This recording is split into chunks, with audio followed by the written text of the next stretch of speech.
Taxi operators plying the Greater Portmore to Spanish Town route in St. Catherine staged a protest this morning, citing poor road conditions. They were joined by residents who demanded urgent intervention from the authorities. Yannick Williams has the details. Traffic at a crawl along the Bernard Lodge Main Road. Similar scenes in nearby Lime Tree Grove and the Dunby Holding roads. And it's not because of peak hour traffic, but motorists are forced to maneuver on the pothole-riddled thoroughfare. It's been like this for some time now, but a taxi operator plying the Greater Portmore to Bernard Lodge route says the drivers were moved to act after a recent violent incident. Just yesterday morning, in the line of traffic, two bike men ride up, took a taxi man, rob him. I don't know if any passenger get robbed as well, but the taxi man say him get robbed. By the time for react and go to the station, we can't do nothing about it. Go to the station, police them can't because they were in their helmets and a mask up. So we have to make a stand. It is why the taxi operators withdrew their service to bring attention to their plight. And from the last election, the government promised that they would give us a good road, fix the road. And we see election has gone and nobody made no attempt to deal with the road. Now this road is costing us an arm and a leg in the deterioration of our vehicle. Usually if the road is okay, how long would that take you to complete a trip and how long is it taking you now? When 15 minutes go down, 15 minutes come up, now that take me 1 hour and a half to come up and go down. They also have the support of other road users. These are manholes, these are craters. And the sad reality is that the government doesn't, and people in power doesn't respond to what is supposed to be in terms of the processes. They respond to organized chaos, they respond to roadblock, and that is what the people have to do because that is what will get the highlight. And it is very sad that I am paying for fitness and this is the road condition that I'm expected to drive on. The police were on hand to ensure the protesters maintained order. Head of the St. Catherine North Division, Senior Superintendent Hopton Nicholson was also there. They are saying, we know the road is bad. I traverse here very often and it is very bad. It slows you down.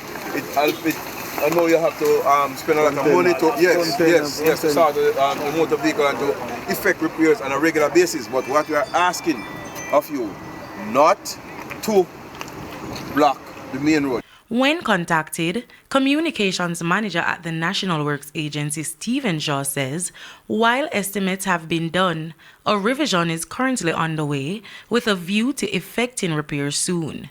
Yannick Williams, TVJ News. The Trelawny Municipal Corporation has issued several notices and stop orders to some homeowners in the parish after several breaches were identified during an operation on Monday. Chairman Colin Gager has urged residents to follow the instructions given to prevent further action being taken by the corporation. This is just one of the properties representatives from the Trelawny Municipal Corporation swooped down on in the Florence Hall housing scheme on Monday. It's a garage in a residential community and just one of many breaches identified by the enforcement team. We have seen where garages is being operated within the scheme. We have seen where houses that was made for living quarters has been turned into a business place. In fact, our revenue team was out there too, and notice was served on some signs and buildings that have been in use. Chairman of the Trelawny Municipal Corporation, Colin Gager, says the issue is a cause for concern as it poses serious health risk. TVJ News understands that the operation comes as the authorities seek to restore law and order in the parish and forms part of the corporation's revenue collection drive. Mr. Gager says in some instances, stop orders have been issued.